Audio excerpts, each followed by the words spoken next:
Okay,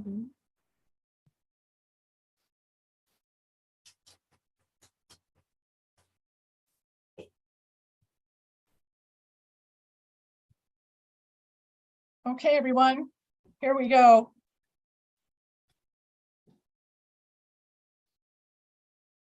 Welcome to What the F is Going On in Latin America and the Caribbean, a popular resistance broadcast of hot news out of the region. In partnership with Black Alliance for Peace Haiti America's team, Code Pink, Common Frontiers, Council on Hemispheric Affairs, Friends of Latin America, Interreligious Task Force on Central America, Massachusetts Peace Action, and Task Force on the Americas. We broadcast 4:30 p.m. Pacific, 7:30 p.m. Eastern right here on YouTube Live, including channels for the Convo Couch, Code Pink, and Popular Resistance.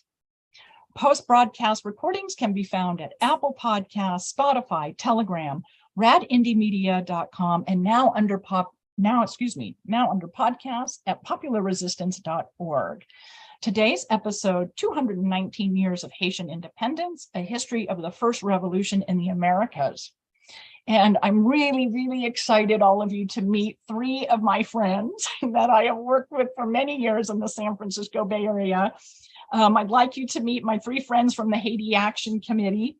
We have Pierre Lavoisier, Judith Murkison, and Seth Donnelly, who I'm excited joined us. I wasn't sure we were going to see you today, Seth.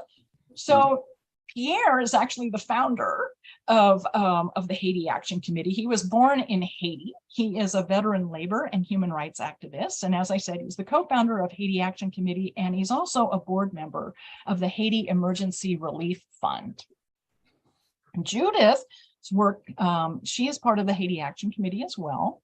And her work focuses on women in Haiti organizing and overcoming sexual violence, the impact of the United Nations and militarism, as well as U.S. interventionism. And Seth is a teacher in, actually you're on sabbatical, I think, this year, correct? Seth? And he is with the Haiti Action Committee as well. And some of you may know Seth and I actually met in Port-au-Prince a number of years ago. I actually think it was like spring of 2016. Seth was on the last day or two of your delegation that you were leading, and I think I was just starting mine, which Pierre, you helped us organize. So a lot of friendship and years of solidarity work here to share with the audience today. And so it's always fun for me to have friends and activists join the program. So I should mention for the audience that Seth and Merck wrote a really fabulous report, and I will include this in the program notes. The two of you wrote a human rights report on the 2018 La Saline massacre. Am I correct? Yes. Referencing, yeah. And I'll share the link to that report for the audience. So before we start this terrific conversation and really important conversation, I just want to tell the audience, we really, to me and to the guests, of course, Haiti is the most important for those of us who do Latin America and Caribbean solidarity work. It's the most important country in the hemisphere. It was the first to thwart slavery and colonialism. And I think all four of us would share with you, we do not talk about Haiti enough. We should be talking about Haiti more, which is why we are talking with you today in this episode. We were so certain that the news this week would be focused on the Cuban Revolution and the fabulous news of Lula's inauguration in Brazil. But we really want to talk about Haiti too, because January 1st was the 219th anniversary of Haitian independence. And let me just give you a really quick, quick history. So on January 1st, 1804, Haiti became an independent republic following the revolution, which had begun 13 years earlier as a rebellion of enslaved people against slavery and French colonialism. Previously known as Saint-Dominique, it was the most profitable colony in the world, generating greater revenue than all of the continental North American colonies combined. This immense wealth was generated by the sweat and blood of enslaved Africans who were being worked to death in their tens of thousands on coffee and sugar plantations. So with that, I'll ask the rest of you to join the conversation. Maybe we should talk, Pierre, since you were born and raised in Haiti. Maybe you can give us just a brief history of the revolution. And then I think it's probably for all of us to share with the audience, really, in 219 years, how very little Haiti has been allowed. And I use the word allowed because of international and colonial pressures still existing to this day. Yes, thank you so much, Terry. A real pleasure to be on your show as usual. Yeah, this is the 219th anniversary of the revolution. And the first stage of it was political independence, physical independence from France. And on that date, people named the island, the land Haiti, which is the original name of the Arawaks, but also in the African language, one of the African languages, it means do not obey. And I like to point out that this was a Pan-Africanist revolution, in the sense that you had people from different parts of Africa brought together, enslaved together, who rose up together and fought against slavery. They could have named the island the Congo, they could have named it Dahomey or Angola, since many of them were from the various regions, but they chose to honor the original people, Haiti, and also because the name means also not to obey in one of the languages. So Haiti declared itself independent, an independent nation. And I want to point out that in the struggle for independence and among the leaders, the revolution that you mentioned was launched initially by Boukman Doty and a woman, Cécile Fatima. They were the two co-leaders of that movement. And in the struggle for independence, many times the women are not given enough representation, given their role in the struggle, not only as leaders, but also on the front lines as foot soldiers in the struggle. So Cécile Fatima was one, Sanit Belair, and so many others who were really wonderful people in charge of this struggling during that struggle. So Haiti, upon its founding, declared itself a sanctuary nation. And I know Merck is going to talk about the whole issue with refugees and what have you. Haiti declared itself a sanctuary nation and called upon people of indigenous origins and people of African descent.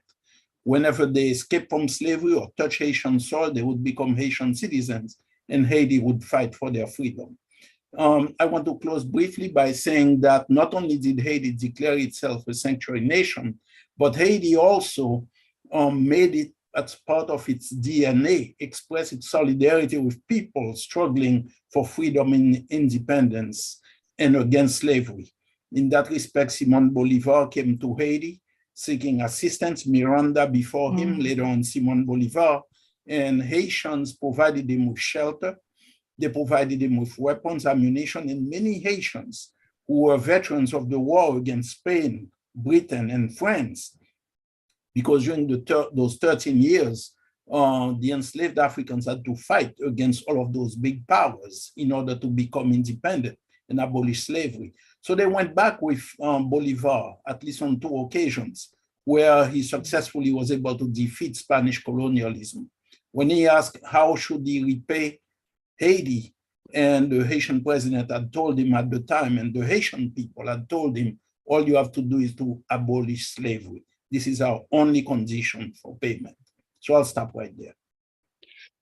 I think that people don't realize, like we think, oh, in those times, people didn't have very much communication compared to now. Actually, the Haitian Revolution, people on the Atlantic coast in particular, throughout the Americas, and certainly in what became the US, were completely inspired. There was great communication in all that period, and they were greatly inspired by the example of the Haitian people. And it was a beacon, really, a beacon of hope and determination for all the peoples of the Americas, and certainly for the enslaved people in the U.S. The other thing that I think that we should say is two things. One, that they were punished, Haitians, as is often the case, they were punished for actually declaring their own freedom. And the port of Haiti was blocked, embargoed by the French, by Napoleon, supported by Thomas Jefferson. And then they had to pay back the people who had enslaved them, which I'm sure people will talk about, but was basically the equivalent of $22 billion that impoverished Haiti until the 20th century. And one of the reasons that, often people say, oh, Haiti, it's so poor. It was made poor. It was intervened. And it goes all the way back to that. And the other thing I think that people don't realize is the Haitian Revolution helped create the United States, because France was so impoverished that they had to sell the Louisiana Purchase and to Thomas Jefferson. And that, of course, doubled the size of the U.S. and led to American expansion. So all of that, the history of Haiti and the history of the United States are completely intertwined and remain so to this day. I think this is really fascinating for the audience to remind all of us that the Haitian Revolution did lead to the Louisiana Purchase and to the doubling of the U.S. at that time. This, and Pierre, you mentioned Simon Bolivar and how Haiti financed his army twice to defeat Spain in South America, or what the countries are, what are they today? Venezuela, Colombia, Ecuador, Peru, Bolivia, Panama. He saw what was happening to the north of the continent. He saw what was happening, what the U.S. was doing, the expansion of the U.S., and he was very, very much concerned about that. And I think that's a really, all of that just ties all the history of the Americas and the Latin America, North America, and the Caribbean together. It all was unfolding at the same time. But he was so keen on warning, South America specifically, about the U.S. expansion and what it could mean, what it actually has turned out to mean for the hemisphere. If I may add real quick, I know Seth will be, if I may add real quick, that the whole idea of Pan-Americanism was not only Bolivar's idea, but it was also Alexandre Pétion, the Haitian president. Yes. The two of them had seen that and had long discussions, because Bolivar spent a long time in Haiti and Alexandre Pétion was a good friend of his. And they talked about Pan-Americanism. And it's unfortunate that the US back then exercised so much pressure on the countries of South America that had become newly independent, including Bolivar, that to their shame, they disinvited Haiti at the first conference of the Pan-American Conference. So Haiti, who was a partner in the idea of coming together to fight against colonialism, was excluded because the US wouldn't sit down with a country of former slaves, of Black people, basically. Yeah. So I just wanted to interject this. Yeah, I mean, that was what could be what we often talk as the first summit of the Americas. Precisely. Yeah, and Haiti was disinvited After funding and Simon Bolivar twice. So, yeah, I was going to add to what Mark was saying, Terry, just to jump in on that, I was going to add to Mark's point about the debt that the French extorted with U.S. backing. As I'm sure many of your viewers and listeners know, in the under President Woodrow Wilson in the early 20th century, the U.S. directly invaded Haiti and occupied and took over the debt collection directly. And actually during that occupation, they moved Haiti's gold reserves into the U.S. Citibank, I think it was Citibank, got involved in the debt collection. And the debt, the extortion of the funds from Haiti was going all the way up into the 1940s, and during that brutal occupation from 1918 to 1933 that Woodrow Wilson started and then continued all the way into FDR, they pressured Haiti to rewrite its constitution to open up for foreign ownership of resources. So we see that throughout this history, the colonial powers, particularly first France, but then particularly the United States, have put their foot on the neck of the Haitian people so that the people cannot even collectively manage their own resources for their own development. And that's exactly part of the struggle today, of course. All over. Yeah. All over the world, particularly in the global South, and the four of us specifically see it in Latin America and the Caribbean. And it was, like you mentioned, the debt. Let me just read this for the audience. In 1825, France finally agreed to recognize Haiti's independence, provided it compensate former enslavers to the tune of 150 million gold francs, 21 billion today, a ransom which deeply impoverished the government and was not fully repaid until 1947. Yeah. Which you mentioned, Seth, into the 1940s. I mean, how do you develop a nation and its people when you have, like you said, when you have that, boot on your neck, that and when the people have exercised their self-determination, and let me put it this way, when they've been able to translate their struggle for self-determination into an electoral victory, which was in 1990 with President Aristide, and then of course, the U.S. moves in with the coup in 1991 and installs a military dictatorship. And then again, the same thing happens in 2000. Aristide is able to be reelected in an overwhelming landslide by the poor majority. And one of his things around the bicentennial, because that was the 200th anniversary in 2004 approaching, was to tell the French, you have to pay back. And then in 2004, there's the second coup executed by the United States, France, and Canada. And military troops were sent like in the early 1900s by the U.S. Am I That's correct in thinking that? Yeah. So in 1915, the U.S. came in, and there was people were on the march there, and there was a movement to change the system. There were peasant armies that were in an uprising, and several Haitian presidents were being replaced one after another. And the people were on the verge of that. That's when the US troops came in. And they, during that period of 19 years of direct US forces occupying Haiti, close to over 20,000 Haitians were massacred. There was the use of aerial bombing against Haitians and against the Haitian peasantry. And also that's when we first saw the first massive flight out of Haiti of Haitian refugees from that period as a result of this war and intervention. And I know Merck has been on the border, so that ties in very well with what she has seen today. That flight has not stopped. Let's talk about that. Let's talk about your recent trip to the border, because that's a really nice way to segue to current day and to help everyone understand that despite liberating itself, nothing has really fundamentally changed for Haiti, or nothing has been allowed to change is probably the better. The Haitians changed things for themselves. They haven't been allowed to see the full benefits of that.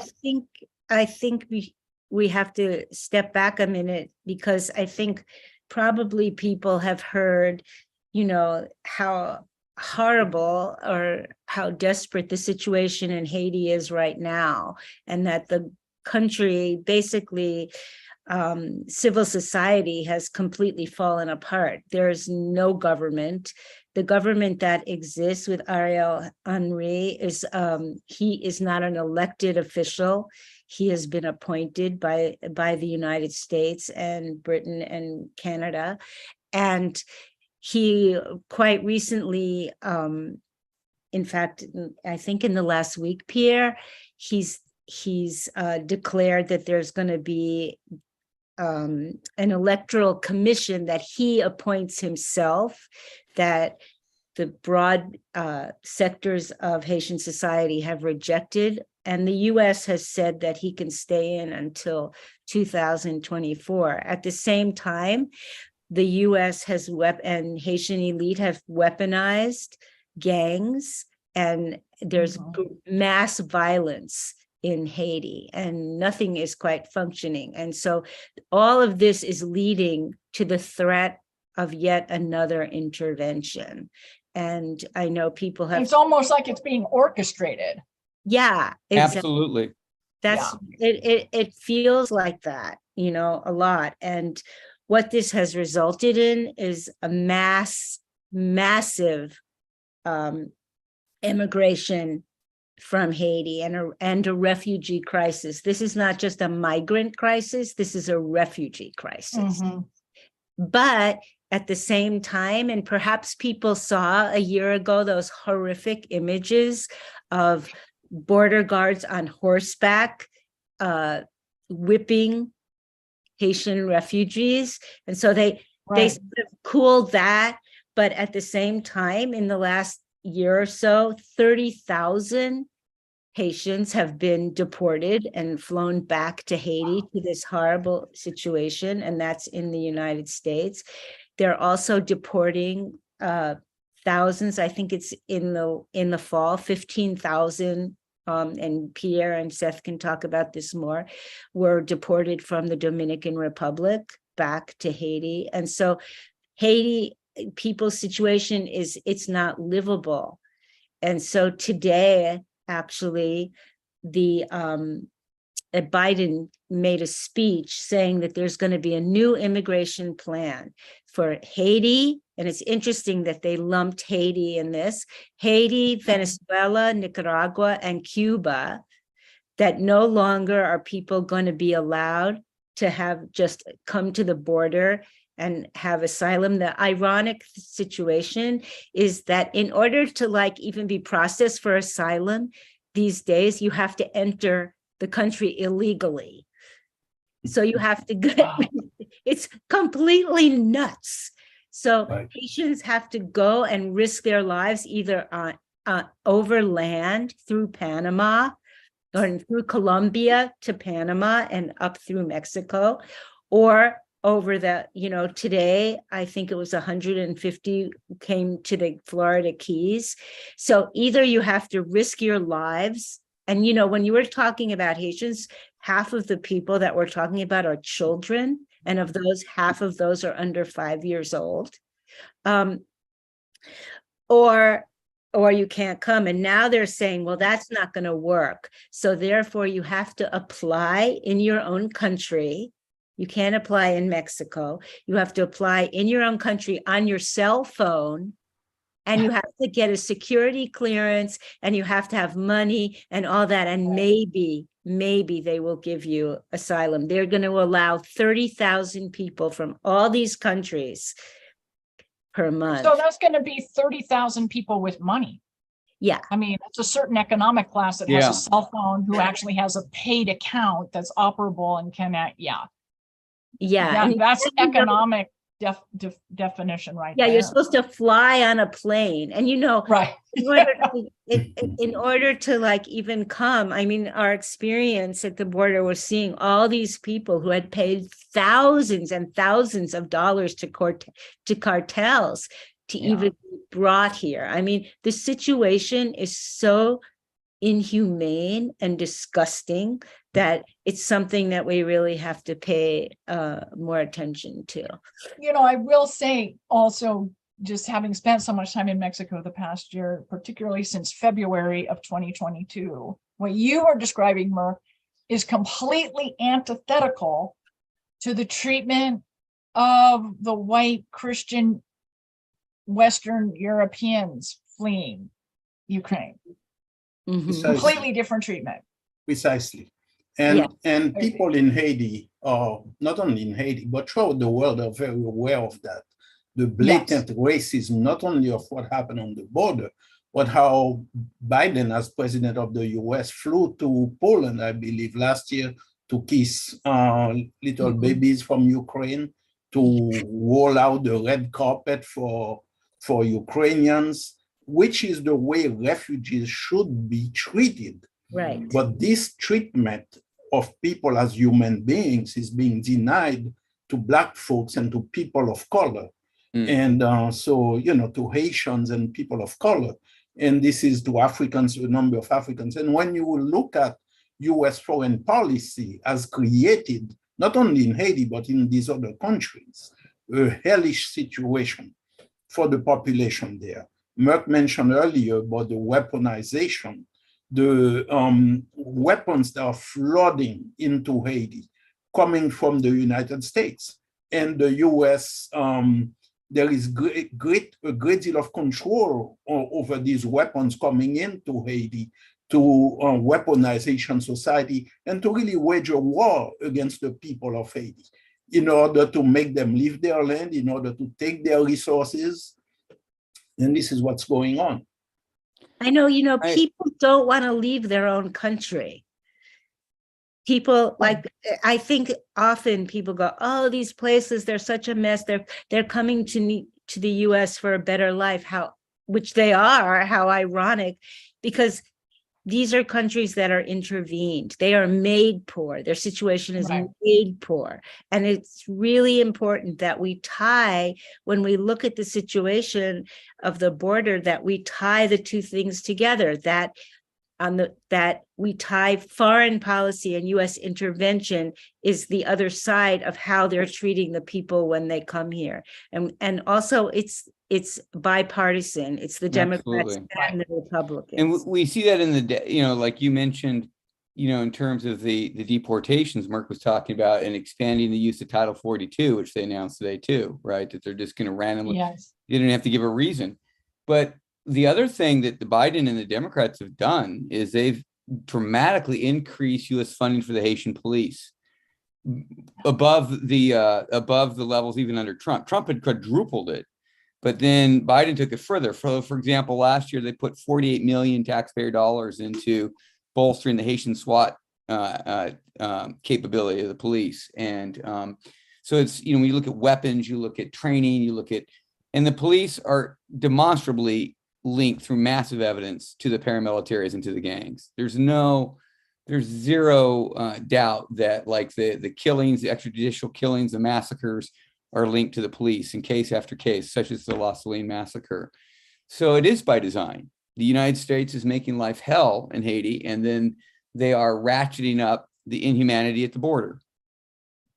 And this goes to the history too. When you look at it, I know that there have been several exposés of this. For example, the infamously known Tonton Marcouts, of the Duvalier era, they were trained by US military missions of Haiti.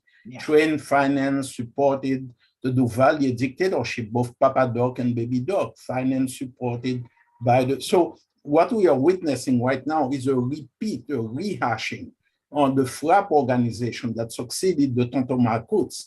Basically the same thing, paramilitary, very brutal, people who use mass rape as a weapon against the Haitian women and against the society in general, to create a reign of terror against women in the society and the society in general. So what we are saying is the People's Movement of Haiti had managed to stop this with President Aristide as president when he came back.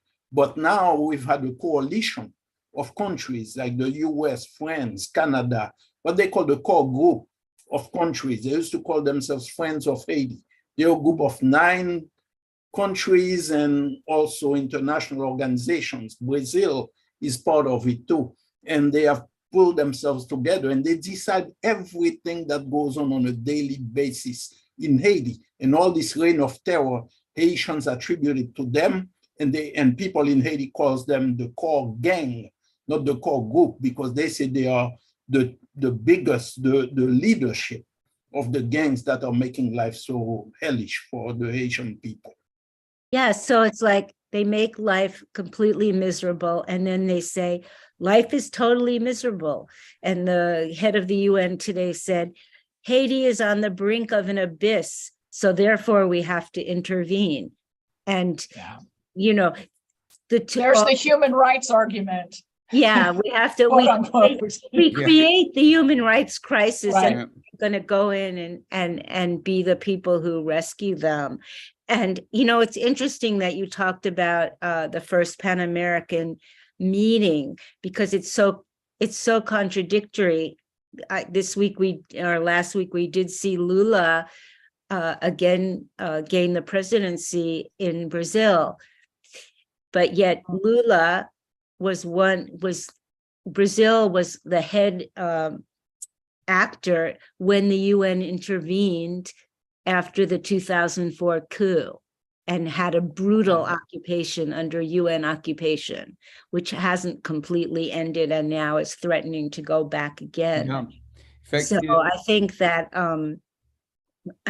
we have to be, we have to really be cognizant of these contradictions, and the use of Haiti as sort of this, when everybody can't get along with the US, then they use Haiti as sort of a bargaining chip and say, okay, if you'll intervene in Haiti, we'll leave you alone about this. And it has been countries in Latin America that have actually agreed to that.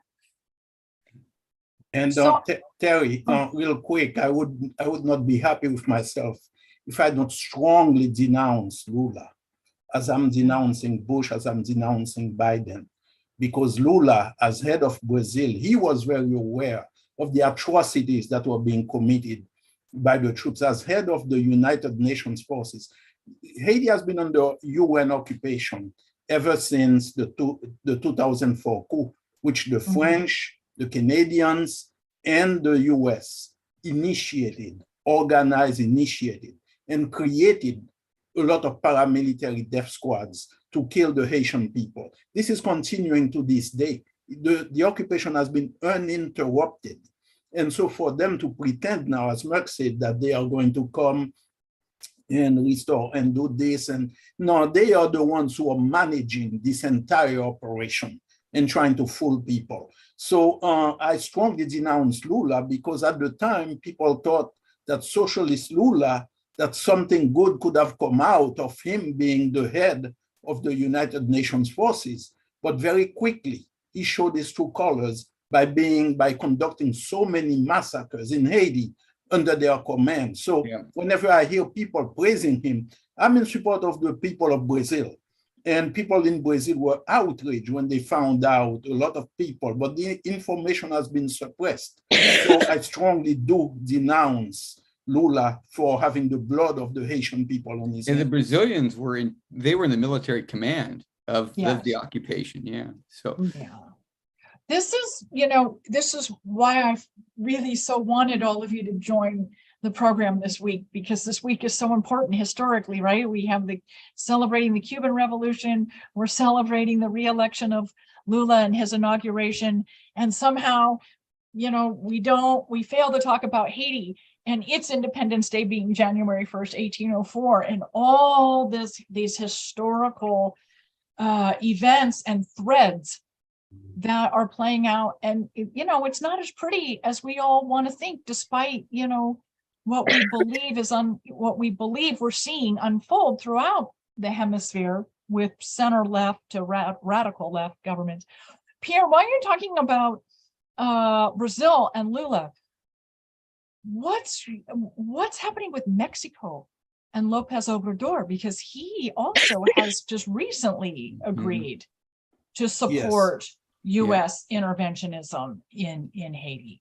Definitely very much of a big disappointment.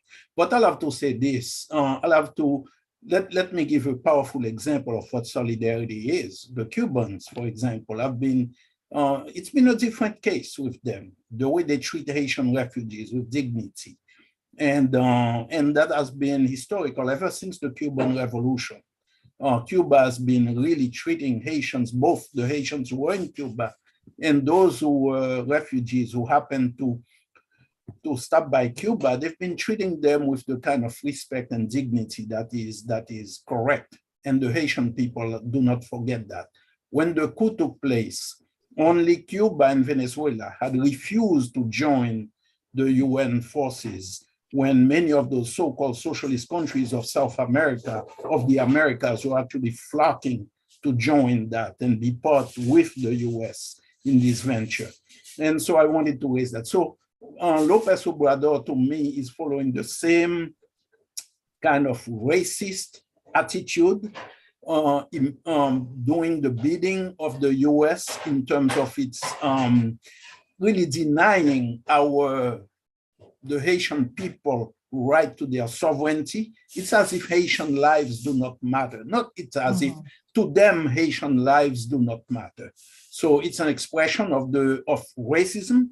It's an expression of showing the US that, hey, I can be as tough as you are. I can follow your dictates, and I can treat, we have no love lost for these Haitian people. So that's what's going on. You know, next week, they're calling it the Three Amigos, which is so problematic.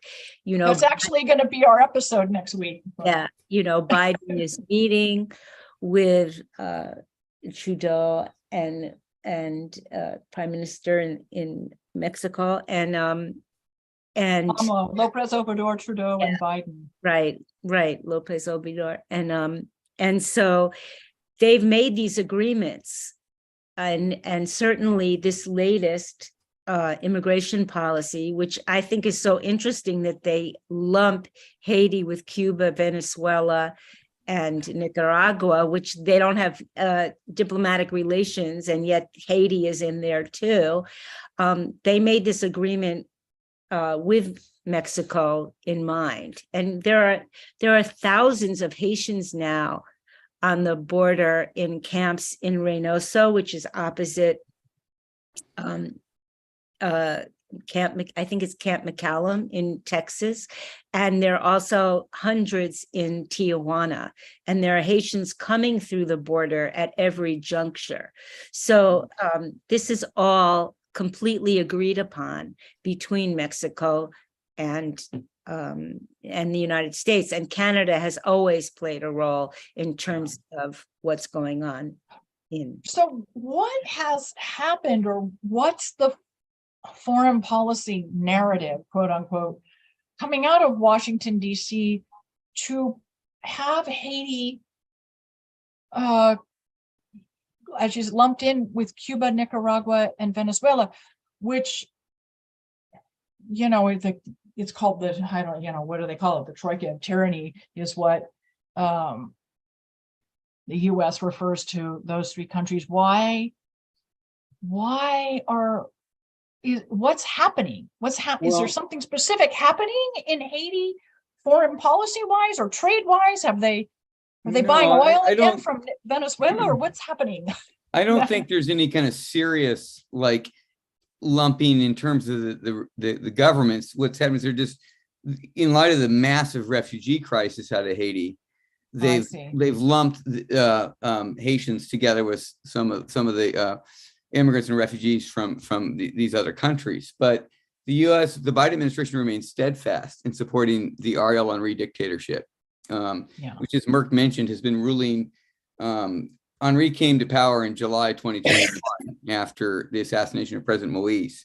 But which we all talked about. What's that? And we all talked about that, and I will share that episode with the audience, because it's really some important history as to how Haiti has the government it has today. I mean, it's kind of like meet the new boss, same as the old boss. I mean, they're all part of the ruling PHTK, the Tech Khalid skinhead party in Haiti, and its function has been to further privatize and open up resources, including mining, which the Canadians are very involved in, as well as to wage war on the poor and dispossess the poor, and wage war in particular on the mass Lavalas movement.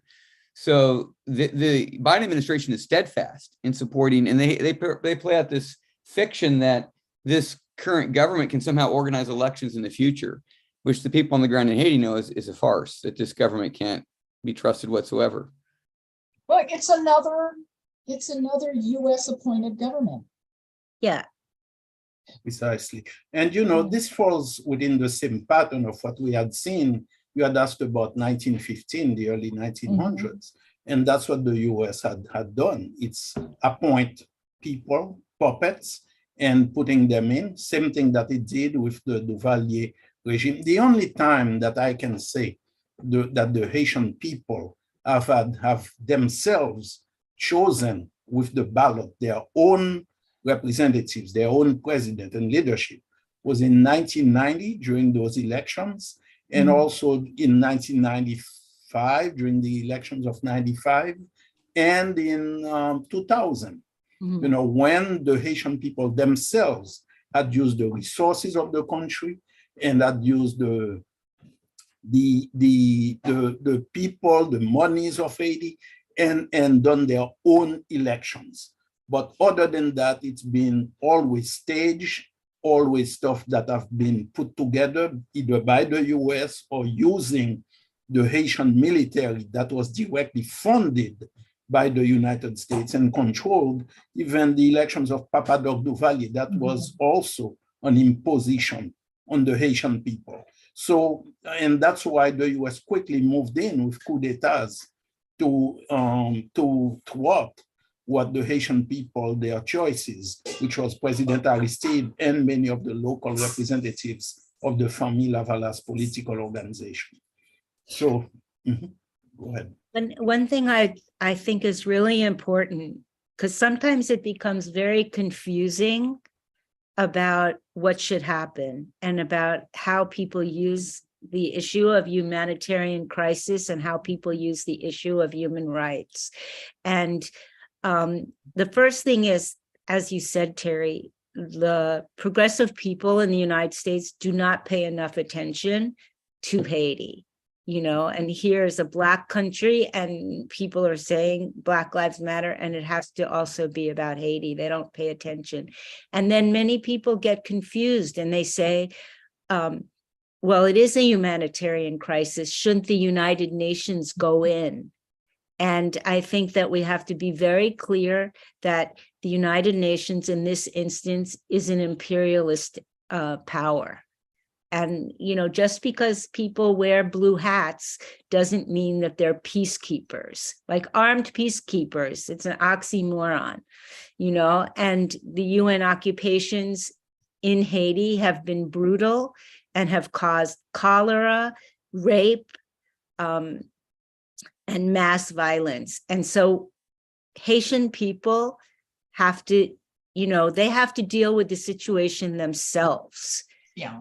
Sometimes the US has created, and it's like the US creates complete mass chaos, violence, instability, and then says we have to solve it. But actually, in country after country, people have said, this is our problem, we have to solve it ourselves. And I think the Haitian people have been very clear. Yes, it's a mess, but we have to get ourselves out of this mess, and we can. And get all the foreign intervention tools out of there. Yes, institutions, definitely. Tools, people that, Yeah, and the movement today in Haiti is to complete the promise of the Haitian Revolution. The revolution of 200 that gave rise to Haiti 219 years ago, it was also a dream of our ancestors, not only to break their chains, the chains of slavery, and to end colonialism, but it was to free the land. Freeing the land meaning that so that the people of Haiti would own the land and its resources and create a better life for themselves and their children and their posterity. So what we are saying is that this idea, these goals have never left the Haitian people. And that's what's fueling the movement in Haiti. You talk to any kid on the street, and I say kid in terms of their age group, you have little children, 12 years old, who take to the streets demanding education.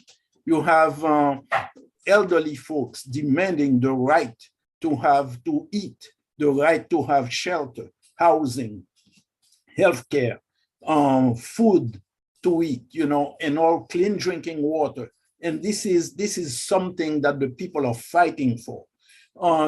For example, wages, decent, livable wages. And so people are in the streets all the time, mobilizing, demanding their rights. And so this is the movement that when it came to power, with President Aristide at its head, was actually beginning to change the structures of the society.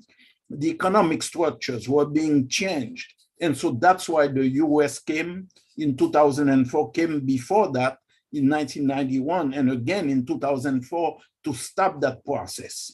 And and in that respect, the war against the Haitian people is to destroy that resistance that's been going on since the time of 219 years ago, when the people first created the nation of Haiti.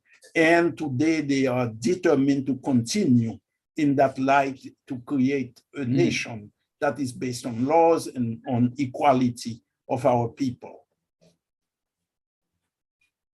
Wow.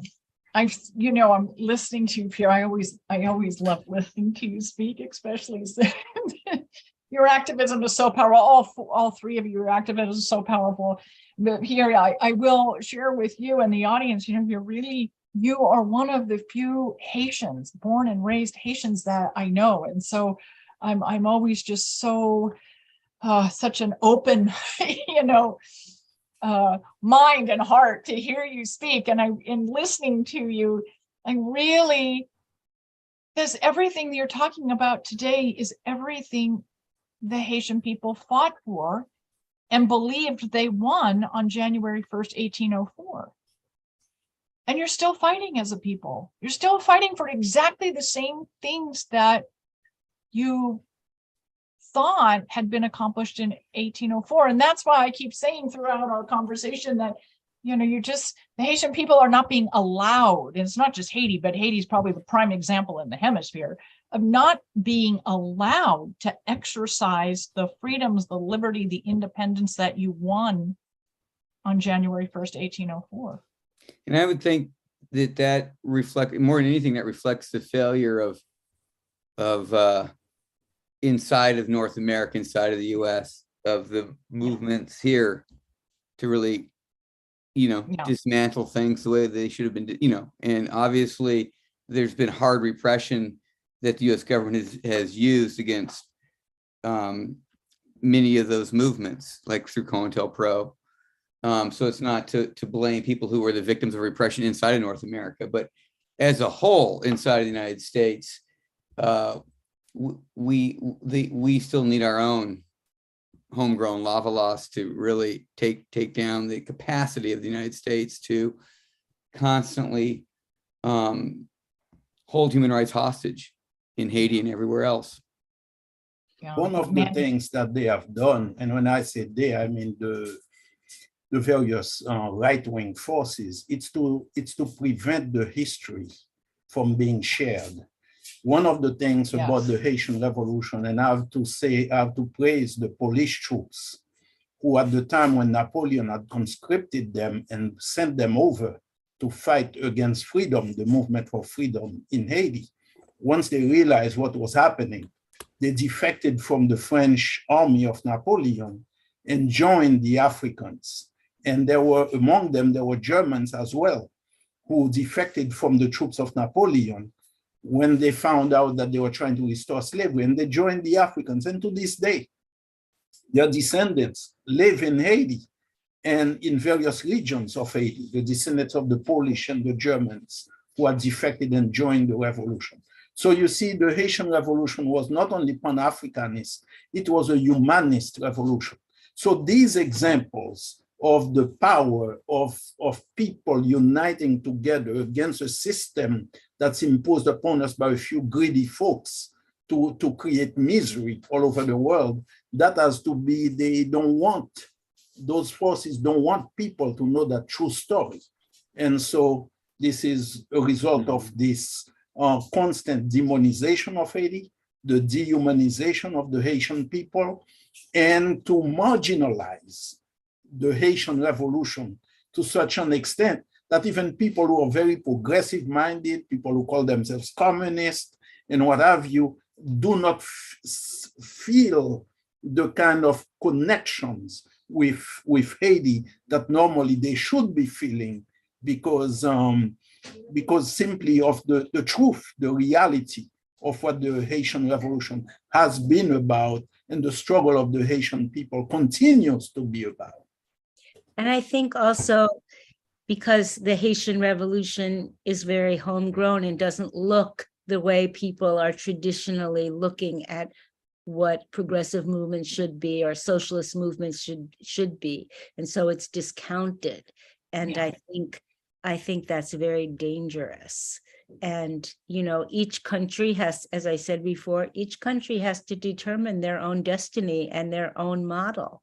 And certainly one of the things I think that people realize when they go to Haiti is that Haitians are the most politicized people, and they know very well, they can determine very well what their future can be if allowed to do so. And that's true in countries around the world. And the US absolutely is opposed to that. And, look at, what Biden is doing in the embargo in Cuba. Cubans are coming because he's making life absolutely impossible. And that's what's happening in all these countries. They're making lives impossible. And we have to stand up against that. And we have to, really support the self-determination in Haiti and around the world. And I think that's our great obligation, especially as Americans. You said something about letting nations decide, what they want for themselves. And I will say, and the audience knows this, and the three of you know it as well, between October of 2020 and May of 2022, I was an international election observer throughout the Americas. There were legislative elections, there were presidential elections, regional elections all over the Americas in that 14, and then after May of 2022, Colombia and Brazil as well. And I will say what I saw, and Merck, you're so reflecting what I saw in 8 different countries: people voting for national sovereignty, natural resource sovereignty, and governments that were proposing an economic plan that would be beneficial to the majority of citizens. And, in some cases, it's one step to the left of center, social democrat, and in other cases, it's, revolutionary left solutions. But everything definitely, the majority moved at, left of center. And it's national sovereignty, natural resource sovereignty, and an economic plan benefiting the majority. And this is what Haiti has fought and won since 1804. The example, Haiti's the example for everything that's beginning to unfold. It's example in both directions, right? Yeah. Resistance and yeah. So one of the things that the movement in Haiti is appealing for is solidarity, because we know that we can't do this alone. Yeah. And the big powers, they all work together in coalition with each other. They call themselves coalition of the willing, or this coalition or that coalition. Right now, the international community, quote unquote, or Friends of Haiti or the core group, they all join forces together. And the more we can, the Haitian people, they want the stories to be told. They want people to know truly what is the nature of the struggle in Haiti, so that people can link up with them in solidarity. One, by putting pressure on their respective governments, people in the US, people in Canada, putting pressure on the US and the Canadian government.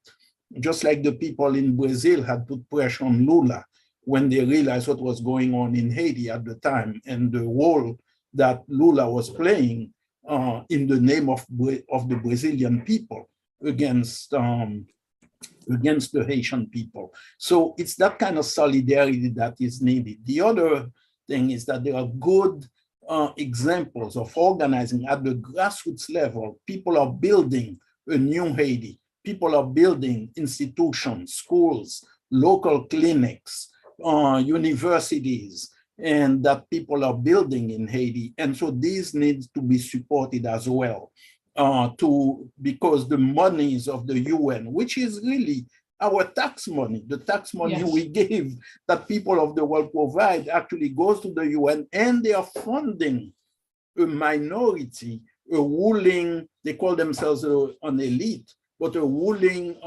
greedy class of folks who are exploiting the people. So we need to change that whole structure where our hard-earned money, tax money, is being used to oppress and repress people in Haiti and in other countries as well. So those are some of the things that come to mind.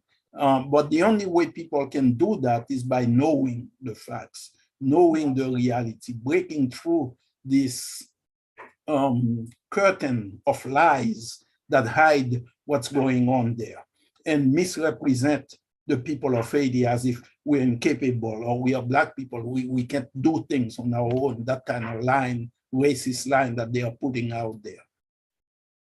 So Pierre, in our closing minutes, why don't you, well, all three of you, share with the audience Haiti Action Committee, what you do and what the audience can do to help your work, support your work, and help raise awareness on Haiti. Seth, Merck, you all want to go? Go ahead. Go ahead, Seth. Okay. Well, I mean, a lot of our work is to, as you know so well, is to through a series of popular education events in the larger community. Pre-COVID, we would have a lot of in-person teach-ins. Since COVID, obviously webinars, but we've published a lot of literature to get out because the mainstream media obviously doesn't cover it. We organize street level demonstrations. We've done many of those against the deportations, against the Biden administration's support for the dictatorship. Those have been some of the most recent ones.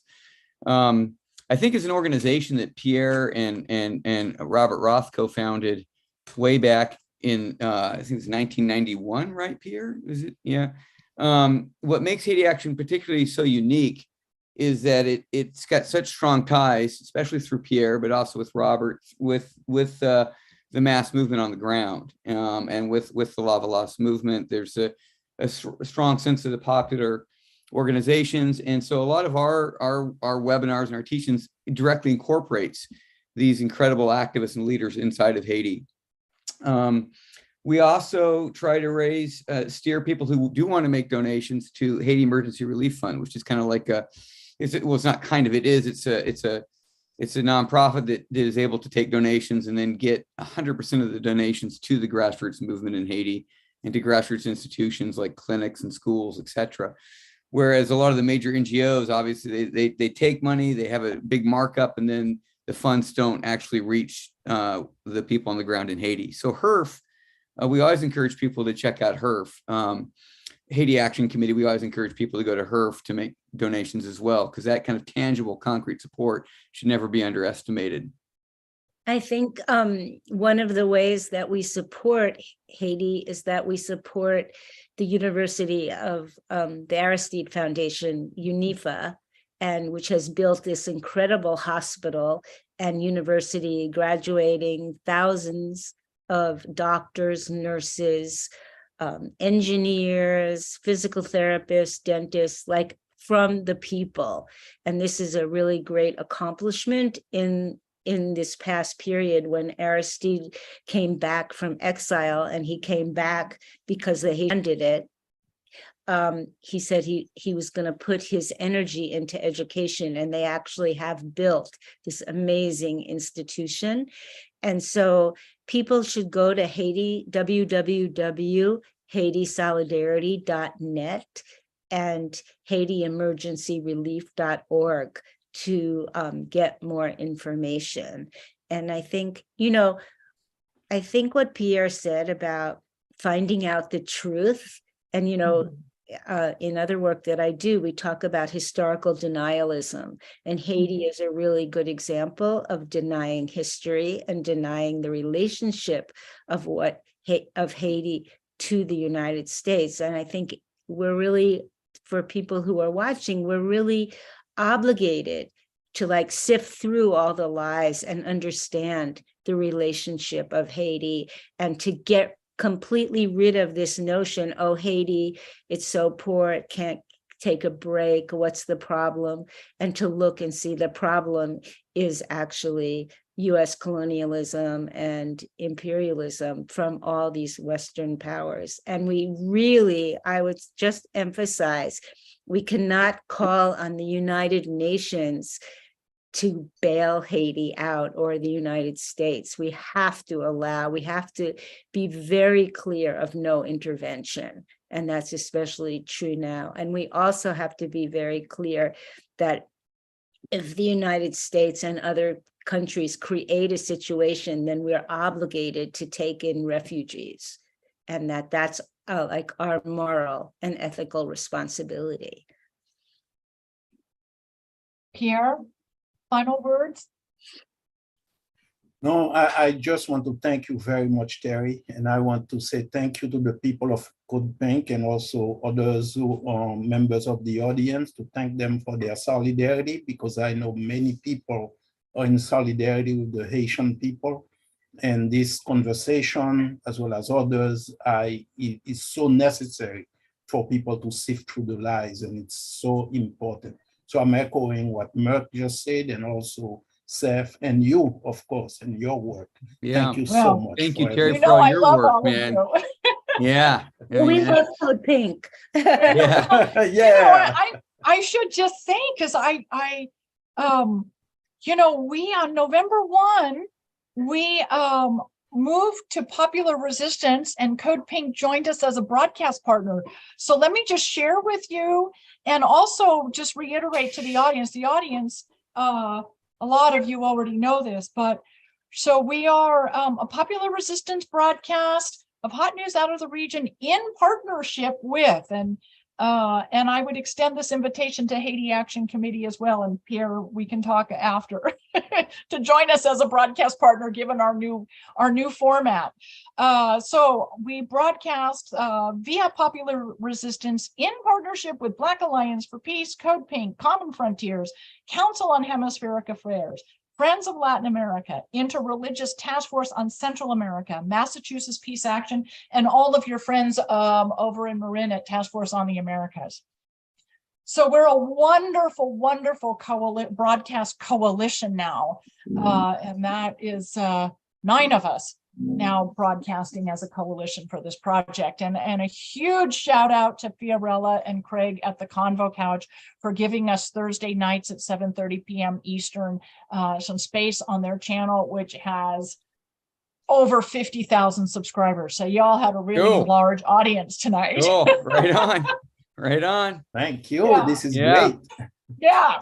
So, and then we do also broadcast to Code Pink Action on YouTube and Popular Resistance Org on YouTube. So we simulcast to 3 YouTube channels. So y'all have been seen by a lot of people tonight. Great. Well, we appreciate it, Terry. And, And then you can find us on Apple Podcasts and Spotify. And I will just share with the 4 of you. And I think the audience knows this.